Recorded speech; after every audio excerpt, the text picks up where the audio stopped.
So in this video, we're going to show where the derivative of the tangent comes from. And the great thing is that once we get the derivative of the sine and the cosine in our pocket, the derivative of the other four trigonometric functions comes fairly painlessly. So let's suppose we want to find d theta, the derivative of the tangent of theta. And all we need to remember is that from trigonometry, the tangent function is by definition the ratio of the sine function to the cosine function. So tan theta is sine theta over cosine theta. And once we get it like this, we want to recognize that we have a quotient, which means we can use the quotient rule for derivatives. So E equals.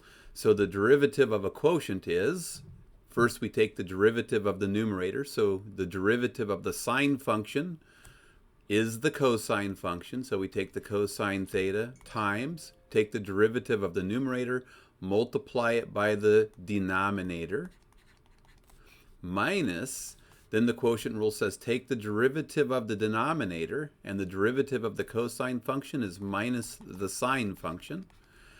Take the derivative of the denominator and multiply it by the numerator, which is just the sine function, so we get sine theta.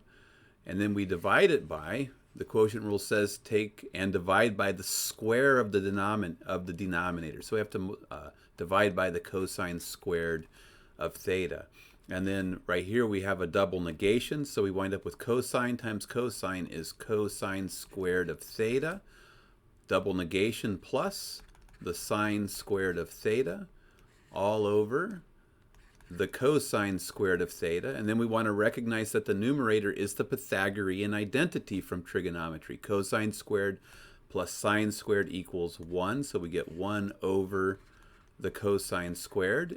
And then we want to recognize from trigonometry that the secant is by definition 1 over the cosine. So 1 over the cosine squared is from trigonometry the same as the secant squared of theta. So that is the derivative of the tangent function, or the derivative of the tangent function is the secant squared function.